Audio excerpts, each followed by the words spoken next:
Mi teléfono, corta la llamada. ¿Tu celular? Córtala. Y le bajas el volumen Porfa. o lo pones en... Porque cuando hay gente que cuando no lo atiende, sí. No puedes tenerlo aquí tranquilamente. ¿Qué? No te puedes tenerlo aquí tranquilamente. No. Se le carga. Es que la profesora a veces pasa para allá.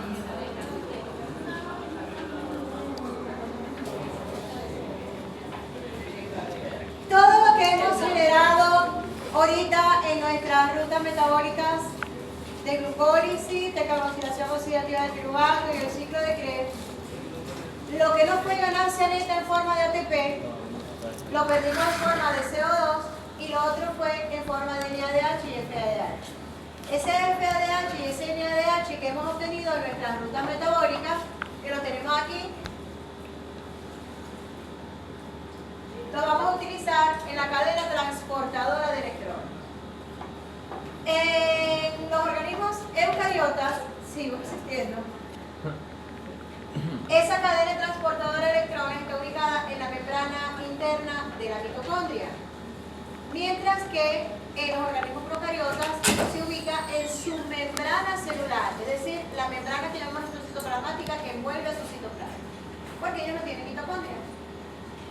Y en el caso de las eucariotas, las células que no tienen mitocondria, simplemente este proceso no se da.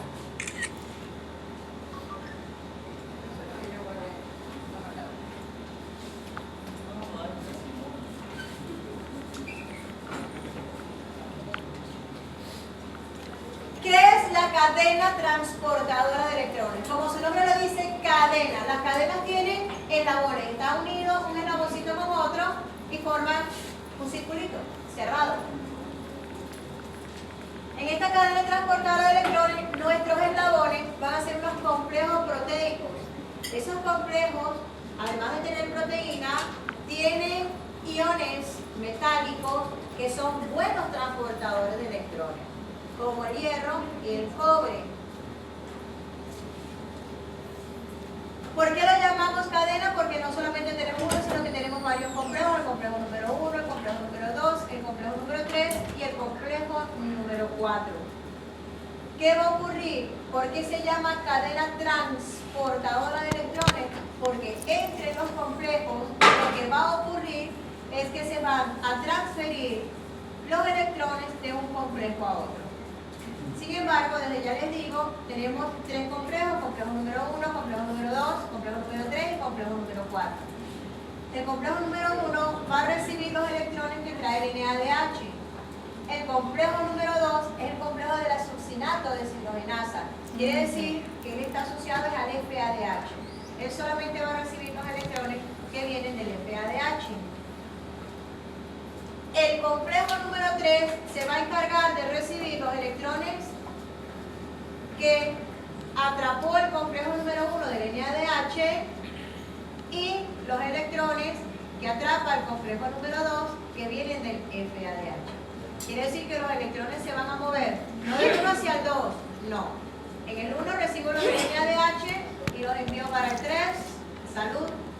Y lo que recibo en el complejo número 2 a través del FADH los voy a transferir también para el complejo número 3. Y del 3, si los electrones que yo estoy atrapando aquí en este complejo, luego los voy a pasar al complejo número 4. Y del complejo número 4, yo voy a transferir esos electrones a la molécula de oxígeno y voy a generar agua. Los electrones que traigo desde el NADH y desde el FADH, al final de la cadena transportadora de electrones, los va a recibir el oxígeno. Por eso nosotros decimos que si no tengo suficiente oxígeno, no hay quien reciba los hidrógenos y se me va a ir colapsando la cadena. Si hay un momento en que yo no tengo oxígeno, el complejo número 4, los electrones que recibe no va a tener a quien entregárselo. Y ya va a estar reducido, no puede recibir más electrones. Va a quedar reducido el complejo número 3, no puede recibir más electrones y así sucesivamente. Si estos complejos están todos reducidos, el NADH va a venir y no va a tener a quien cederle los electrones, igual al FADH, y voy a tener una acumulación de NADH y FADH.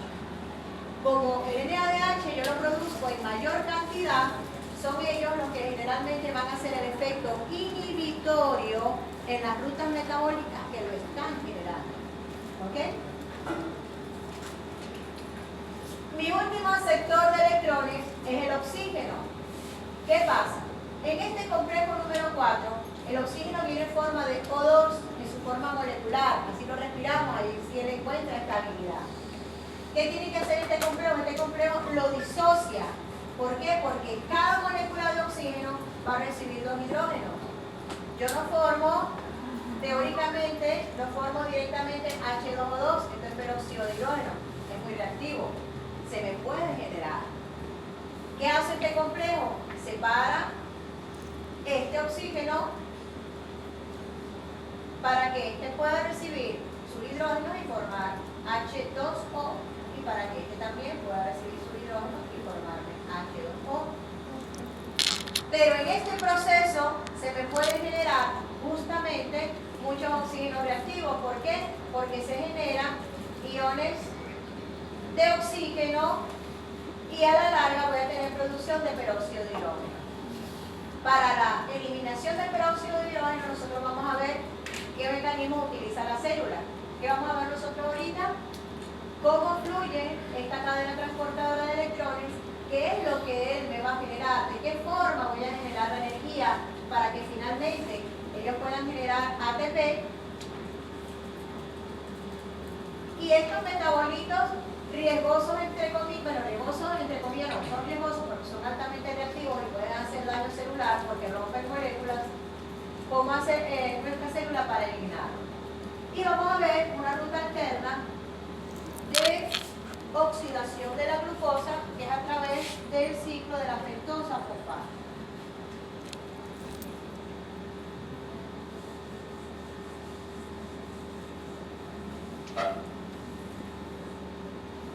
Ok, vamos a ver un poquito en detalle qué ocurre con nuestra cadena transportadora de electrones.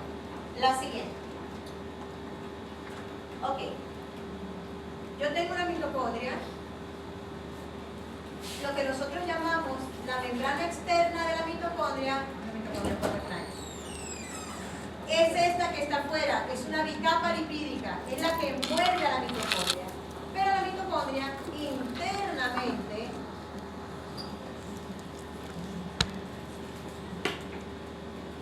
tiene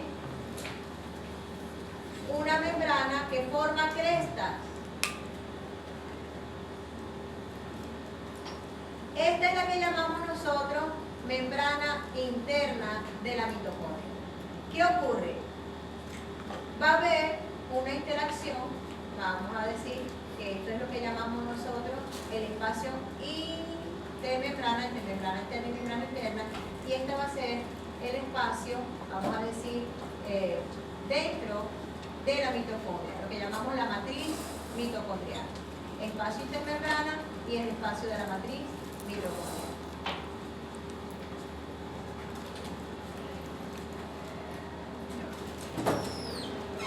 ¿Dónde terminé?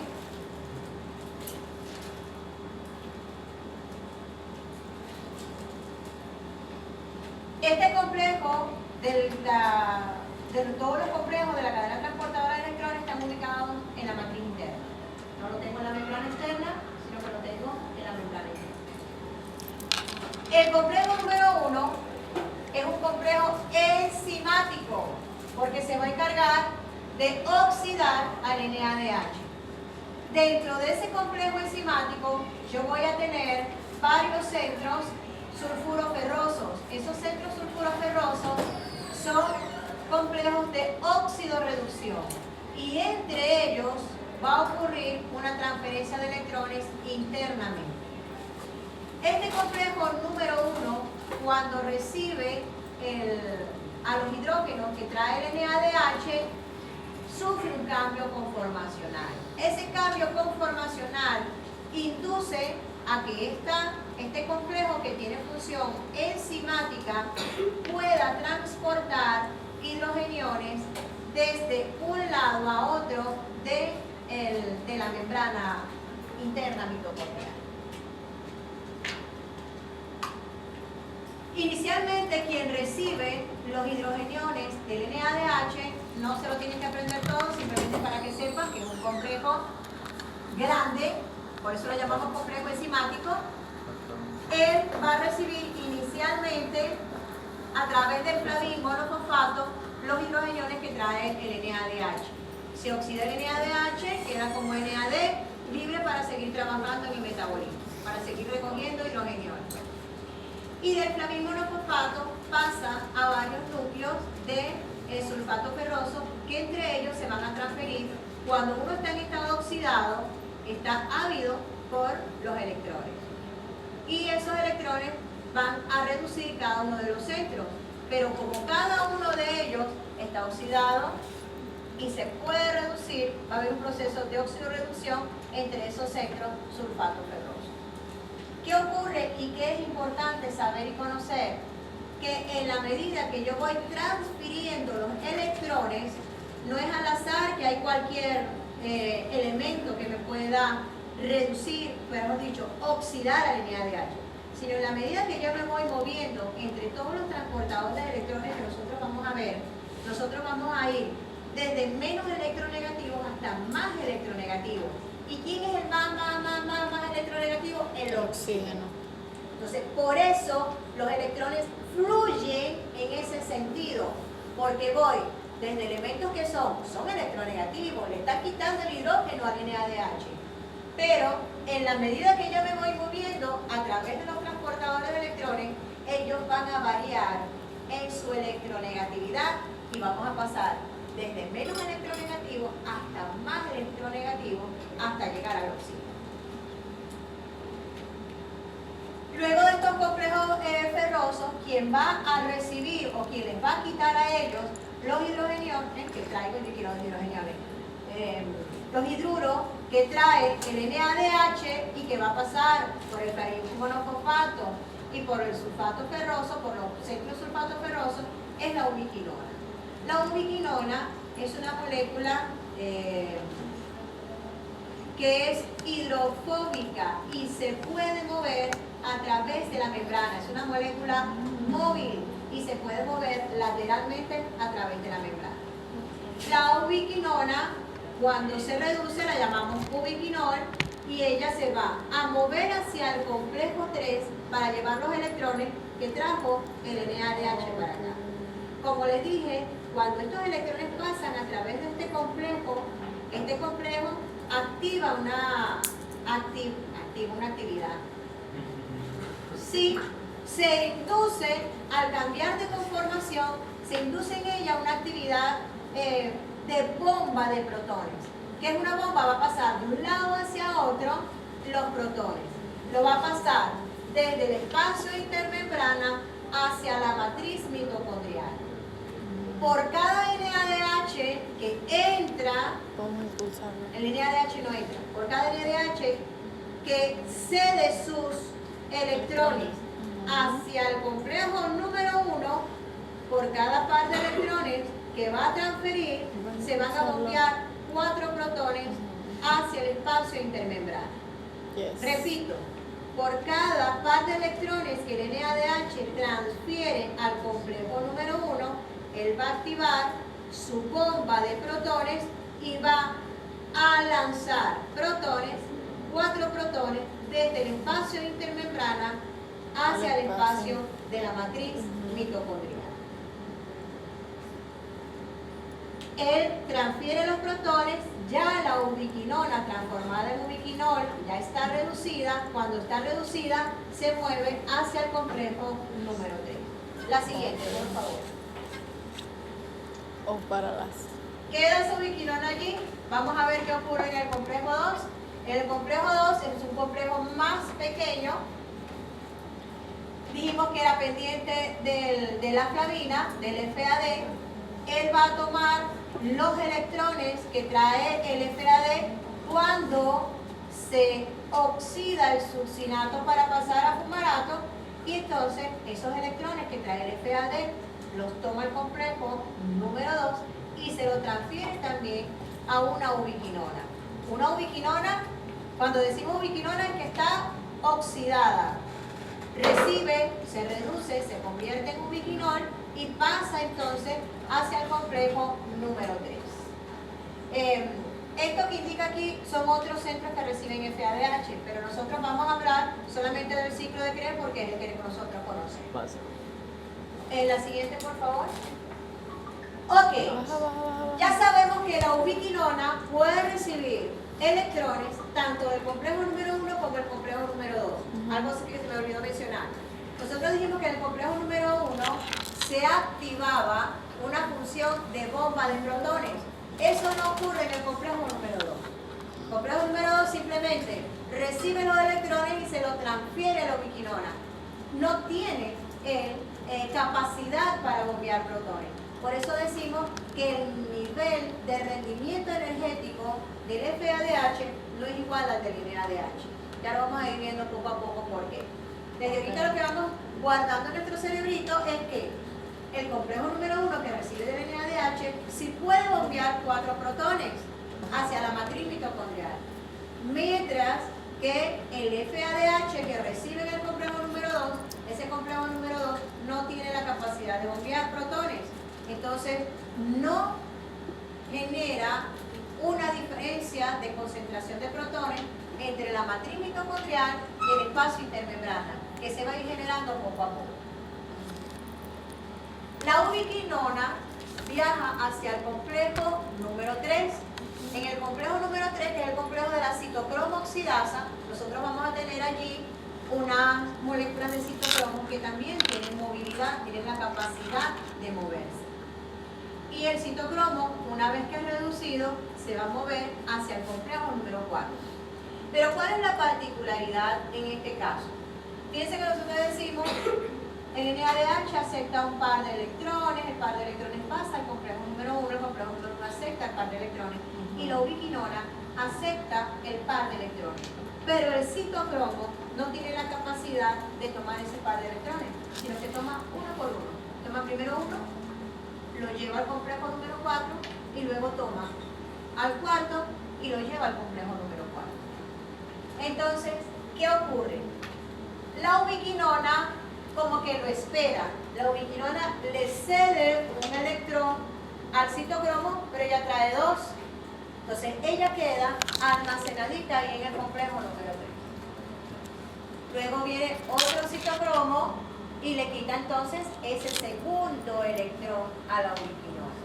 Y entonces puede seguir su camino y la ubiquinona puede reutilizarse nuevamente para seguir trabajando con el complejo. Entonces, hasta ahora, ¿qué ocurre? En este complejo número 3 también se activa una función de bomba de protones y tiene la capacidad también de ceder 4 de esos protones hacia el espacio intermembrana. Lo va a pasar desde el espacio, intermembrana hacia la matriz mitocondrial. Desde el espacio intermembrana hacia la matriz. Ok. ¿Quiénes van a ir bombeando? El complejo número 1 y el complejo número 3. El 2 no me va a transferir nada. Adelante. ¿Qué otra cosa debo tener claro hasta ahora? Paso 2 electrones del NADH al complejo número 1, paso 2 electrones del FAD al complejo número 2. Del complejo número 1 y del complejo número 2 le pasan esos electrones a la ubiquinona y se convierte en ubiquinol. Ese ubiquinol, ¿a quién va a ir a reducir ahora? Al citocromo C. Pero el citocromo C no le va a aceptar los 2 electrones de la vez, sino poquito a poco. Primero uno y después el otro. Ese citocromo C se va al complejo número 4.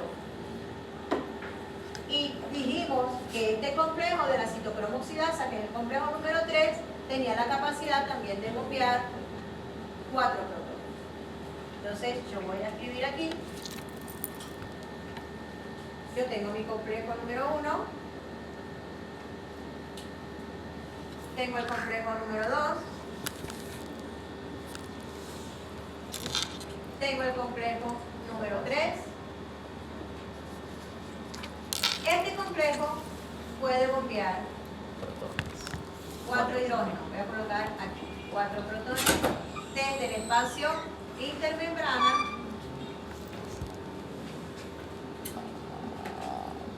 al espacio de la matriz mitocondrial. Van a crear un gradiente. Este que está aquí no transfiere nada. El complejo número 1 también se activa como una bomba de protones y me va a pasar 4 protones desde el espacio intermembrana hacia la matriz mitocondrial. Este que está aquí, no.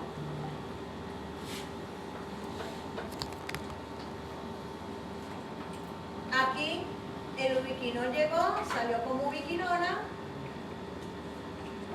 pero se fue al complejo número 3.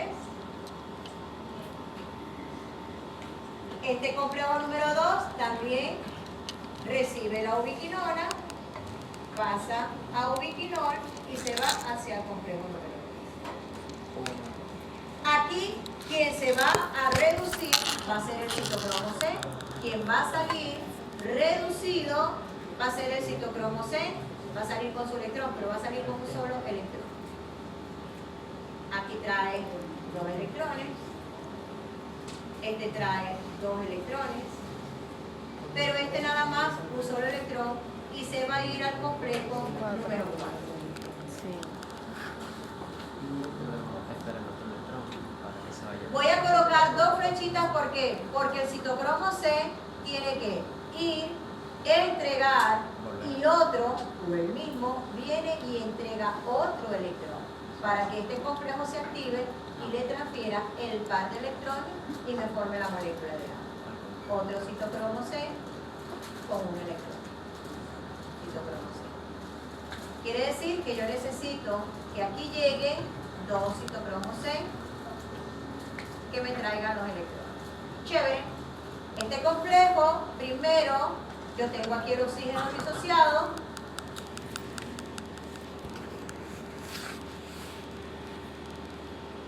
Recibe primero un par de electrones y luego recibe el otro par de electrones. Recibe sus 2 electrones y me va a formar a la molécula de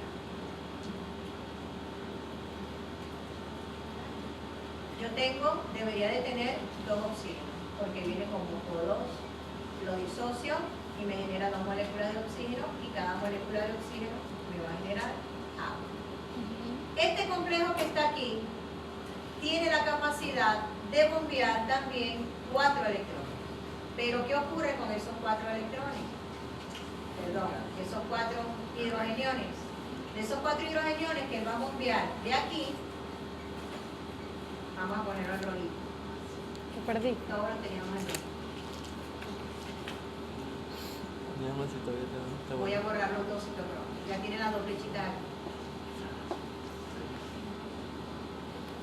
4 hidrogeniones debería de bombear, bombea hacia la matriz. Pero de estos 4, agarra 2 con sus electrones y se los pasa a la molécula de agua. Entonces, para cada molécula de agua, de cada 4, voy a generar una molécula de agua. Quiere decir que nada más 2 hidrógenos van a pasar, porque 2 se van a quedar aquí. Los voy a poner en rojo. Lo voy a volver a explicar. Aquí bombeé 4, aquí bombeé 4 directo. Aquí también los voy a bombear, pero atrapo 2 para formar a la molécula de agua. Yo aquí lo que tengo son los electrones. Lo que necesito para formar mi átomo completo, necesito los hidrógenos que están aquí para formar la molécula de agua.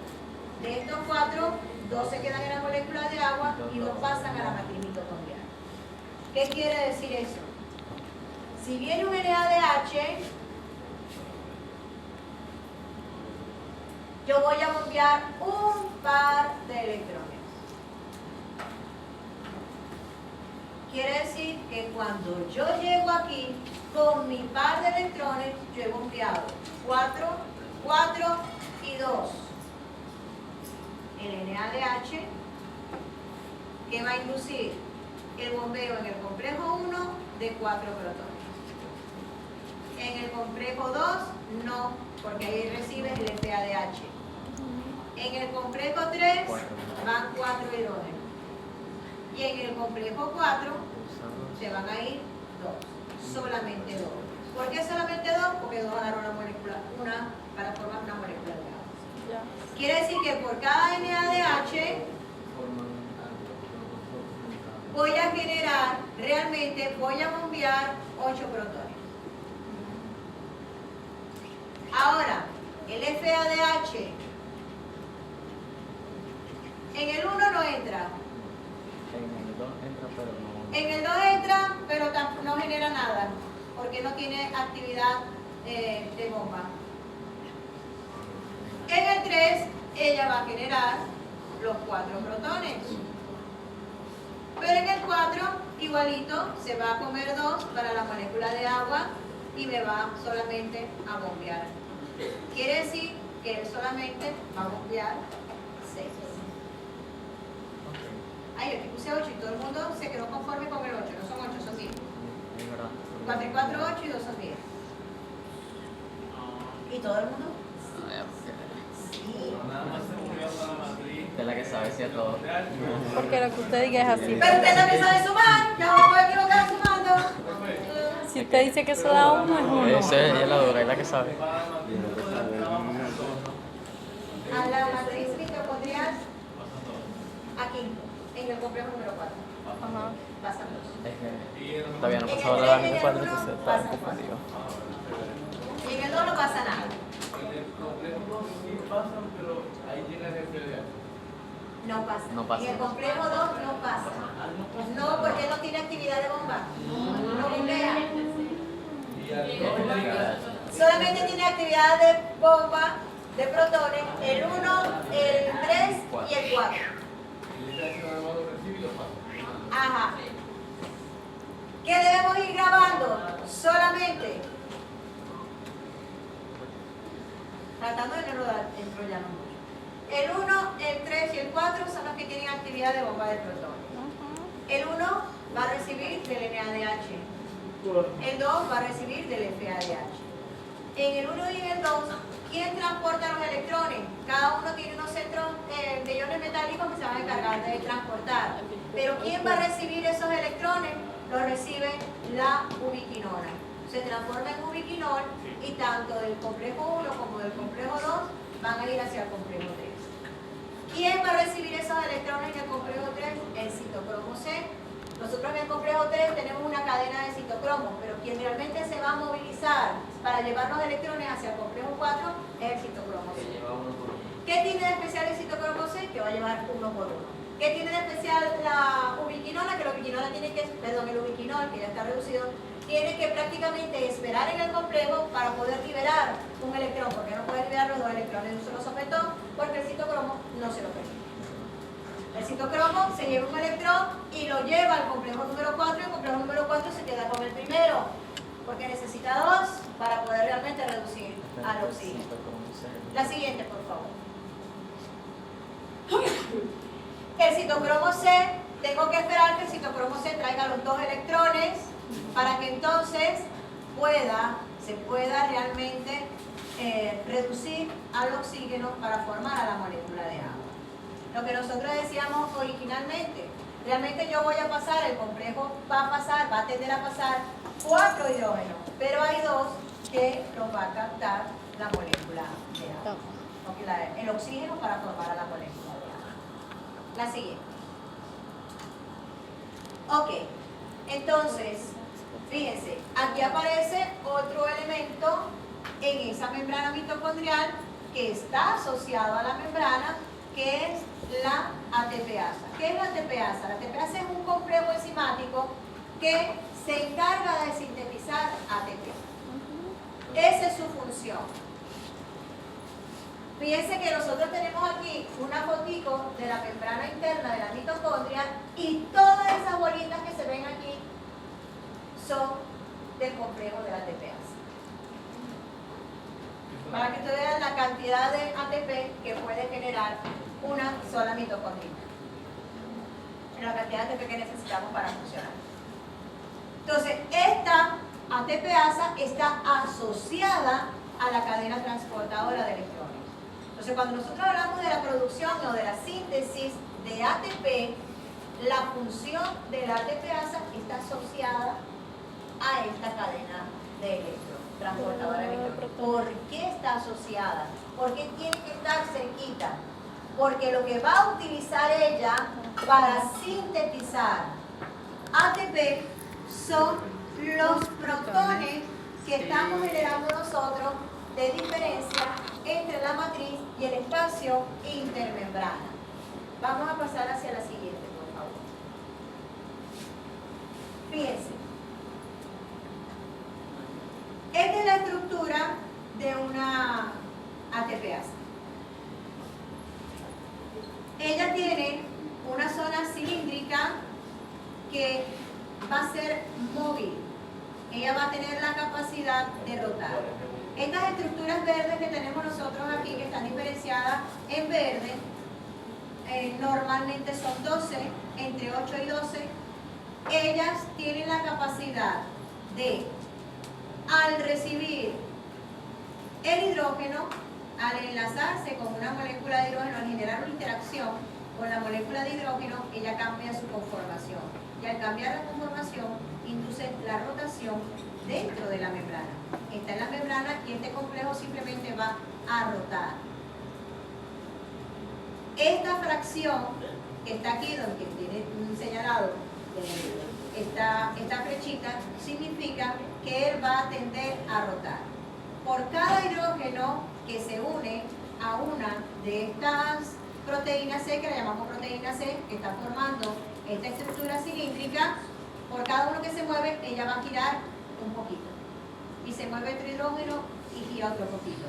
Y se une otro hidrógeno y va a girar otro poquito. Y se une otro hidrógeno, ella va a seguir girando. Hasta que dé una vueltica completa. Quiere decir que en la medida que los hidrógenos se van uniendo a ella, ella va a tener la capacidad de girar. Porque los hidrógenos van a ir fluyendo. ¿Por qué los hidrógenos van a ir fluyendo a través de la ATPasa? Porque yo voy a generar un diferencial de protones.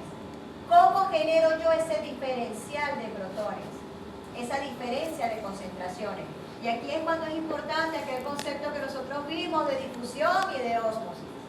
Aquí simplemente por una diferencia de concentraciones, los hidrogeniones van a difundir a través de la ATPasa. ¿Por qué no lo hace a través de la membrana?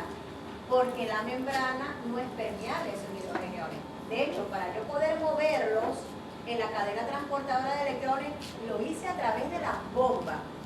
No lo hice, ellos no fluyen a través de la membrana directamente. Ellos tienen que pasar por algún transportador. Porque al tener ellos carga iónica, acuérdense que esto es lipídico, el lipídico es hidrofóbico, no los va a dejar pasar. Pero cuando yo estoy bombeando, estoy generando un diferencial de concentración. Ese diferencial de concentración hace que yo tenga mucho más hacia la matriz y mucho menos hacia el espacio intermembrana. Entonces ellos van a tender a pasar. Simplemente la membrana no los deja. Pero cuando aquí yo acepto que lo hace la ATPasa, el paso de los protones, ellos van a tender a pasar por aquí. Ella sí los acepta, ella los puede enlazar. Entonces, ¿qué va a hacer el protón? Se va a unir a una de las proteínas C. La proteína C cambia de conformación, gira, y cuando gira, libera al hidrógeno del otro lado. Entonces, cada una de las proteínas C va a hacer lo mismo.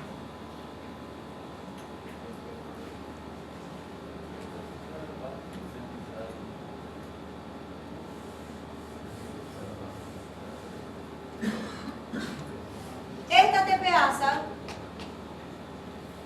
esta forma que nosotros vemos aquí, no solamente es una forma hipotética, es una forma que ya ha sido comprobada. Esta estructura verde y azul, que es el eje, y el eje se mueve por dentro de estas estructuras que vemos nosotros aquí, que parecen como petalitos, que son las que tienen la actividad catalítica para la síntesis de ATP. Esto lo que va a hacer es moverse nada más. Y este eje que nosotros tenemos aquí, amarillito, que es lo que llamamos F sub 0, todo este eje que nosotros tenemos aquí, es fijo. Él está anclado en la membrana. ¿Quién se va a mover? Esta estructura central es la que va a girar. Y esto está anclado. Quiere decir que esta fracción que yo tengo, que parece una lamparita, y va a agarrar a los petalitos, está fijo. Esto, que parece una lamparita, está fijo.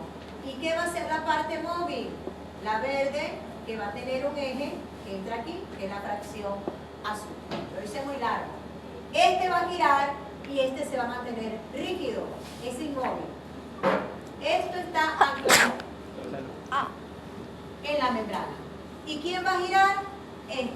El disco formado por estas subunidades denominadas. Y tenemos el eje, que ese eje va a girar con esta fracción que está aquí. La siguiente, por favor. Ok. Sí. Ahí juega el transporte de electrones. Sí, ya va. Ok, se van aquí, calmate que te fermentáis. Ajá. ¿Qué va a ocurrir? Si yo veo el tulipán que teníamos anteriormente, yo lo estoy viendo de lado, ahorita lo vimos de lado, ahora lo vamos a ver desde arriba. Entonces tenemos nuestros petalitos, que son nuestras fracciones alfa y beta, aquellas que veíamos moradito y rosadito. Ellas funcionan en forma dimérica.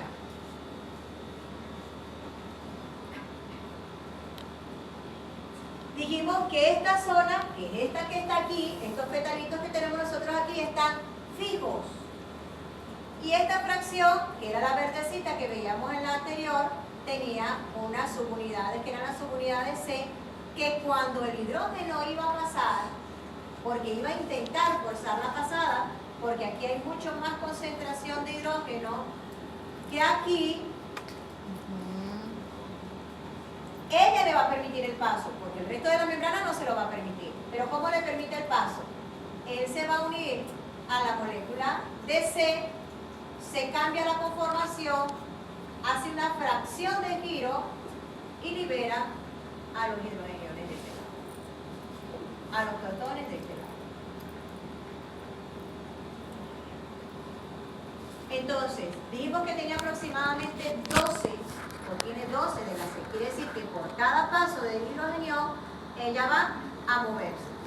Pero entonces no es que pasa uno, pasa otro, sino que van fluyendo y entonces ella va girando. El eje va girando y esto se mantiene recto. Perfecto.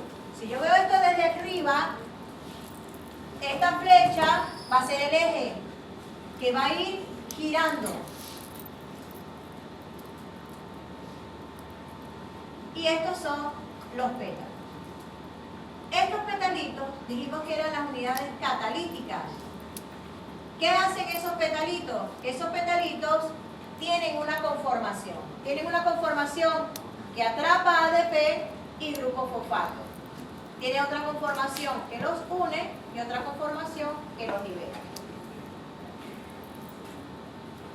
¿Quién va a inducir el cambio de conformación? El hecho de que el eje tenga contacto con alguna de esas fracciones va a hacer que ella cambie su conformación. Entonces, cada vez que el eje gira, va a tocar un par de petalitos distintos. Cada vez que gira, va a tocar un par de petalitos distintos. Entonces, al girar, va a ir cambiando la conformación del par de pétalos. Y al cambiar ellos la conformación, su actividad catalítica va variando.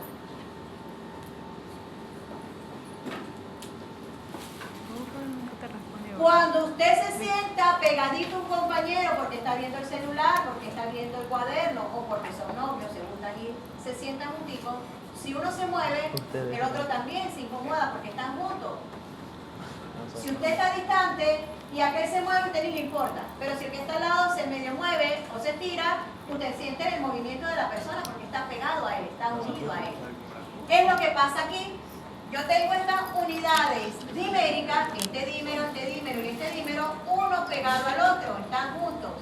Cada vez que una de ellas cambia la conformación porque se le une el eje, porque el eje lo está tocando, igualmente va a cambiar la conformación de lo que tienen al lado. Entonces, ¿qué va a ocurrir? Cuando el eje se mueve y toca a una unidad, cambia su conformación y esa unidad, si tenía ATP, la libera. Pero cambia la conformación de la que tiene al lado. La que tiene a un ladito va en esa conformación que asumió, va a unir ADP y un fósforo inorgánico. Tiene la capacidad de atrapar ADP y fósforo inorgánico.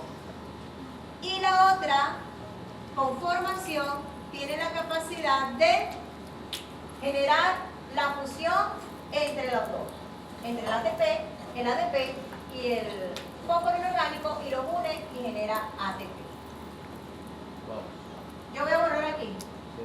Sí. Necesitas su aquí.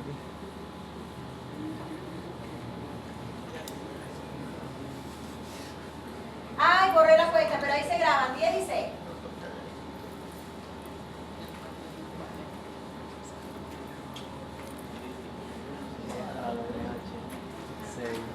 Ajá.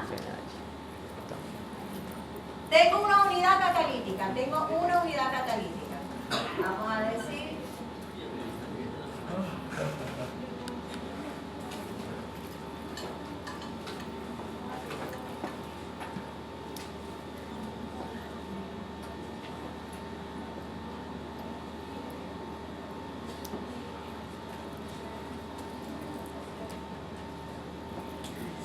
Es la misma enzima.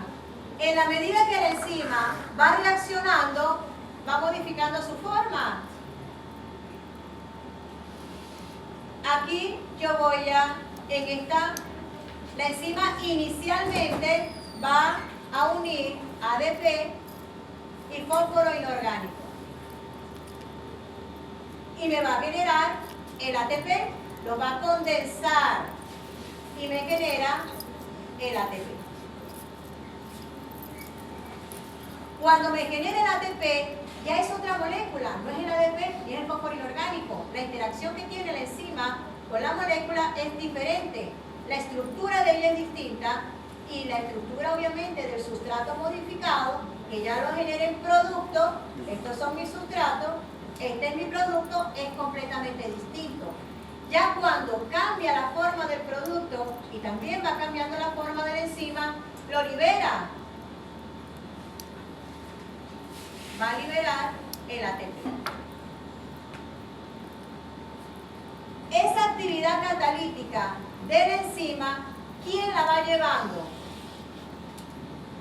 El eje.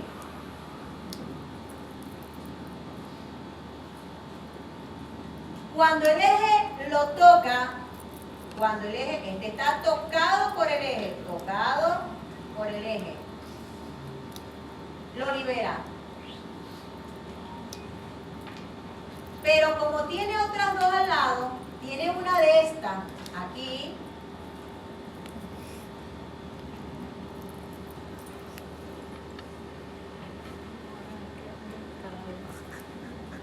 y tiene la otra.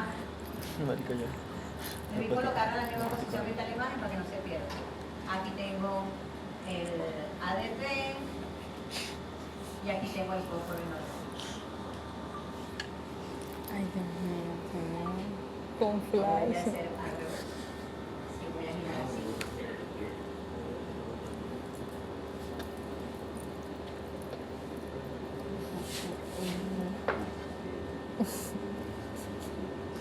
Yo me química que no.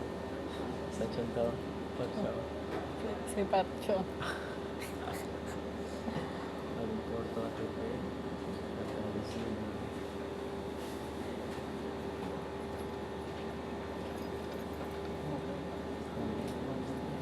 Esta reacción es de una enzima, es lo que ocurre en una de ellas, en una unidad catalítica. Ella va a ir cambiando, ella cambia a esta forma y luego a esta. Esta cambia de esta forma a esta y a esta.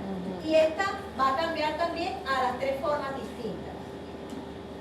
Lo que pasa es que como justamente tenemos tres, cada una de ellas va a estar en una de las configuraciones. Yo puedo llamar esta configuración 1, configuración 2 y configuración 3. La colocamos aquí al final. Esta va a ser la configuración. La configuración 1, Pásamela. la configuración 2 y la configuración Hace 5 años, chamo. Hay muchas culturas extra Extravagante, ordinaria. ¿Qué ocurre? Cuando el eje la toca, ella estaba así, cuando el eje la toca, cambia la conformación y libera el ATP. La que está aquí al lado, cuando el eje toca esta que está aquí, como las tiene pegadas, va a interferir sobre la conformación de cada una que tiene al ladito. En lo que el eje toca aquí, esta libera y esta agarra fósforo inorgánico y ADP.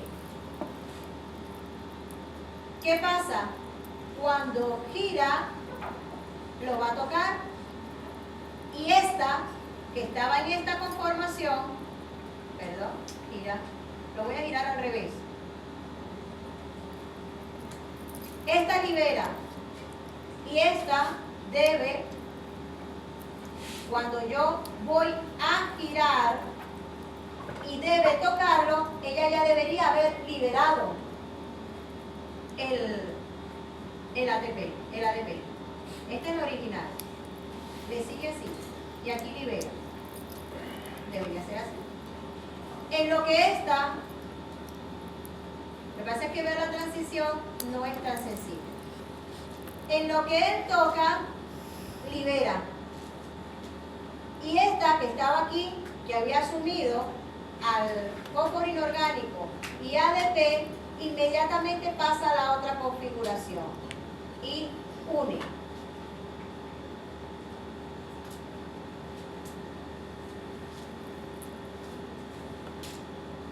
Lo voy a hacer paso por paso que me tarde más. Cuando toca aquí, esta unidad catalítica, antes de estar así, estaba así. Cuando él la toca, cambia inmediatamente a la conformación.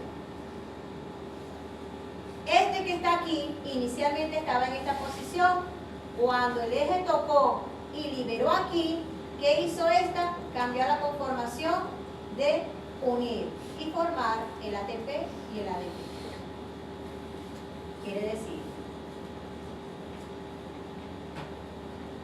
no voy a colocar nada aquí. Yo tengo esto así. Cuando el eje toca, en lo que el eje toca y este señor libera, inmediatamente la que estaba aquí cambia su conformación y me une y me forma el ATP.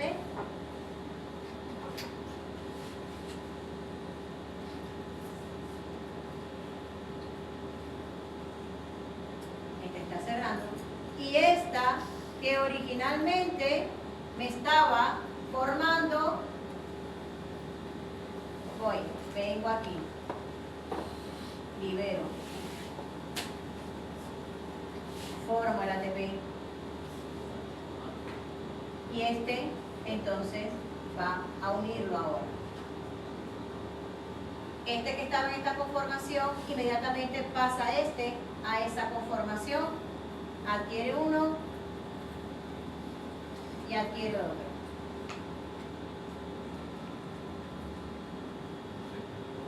Se mueve la crucecita. Se mueve la crucecita.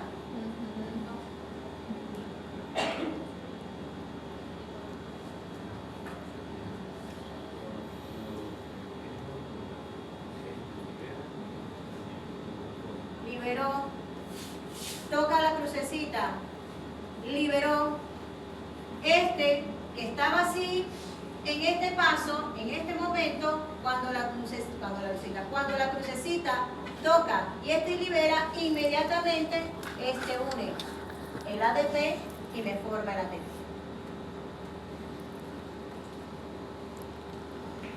Y este cambia de conformación inmediatamente y empieza a adquirir uno y el otro. Cuando se vuelve a mover la crucecita, este libera, este adquiere, este libera, y al liberar inmediatamente va a cambiar la conformación. Me voy para acá arriba para no irme para allá.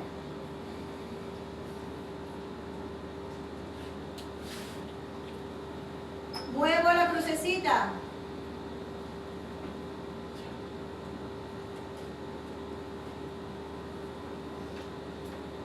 Este me forma el ATP.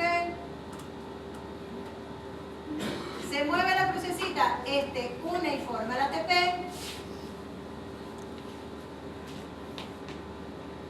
Este pasa a la conformación de adquirir. ¿Ya lo liberó? Y este que había formado el ATP lo va a liberar.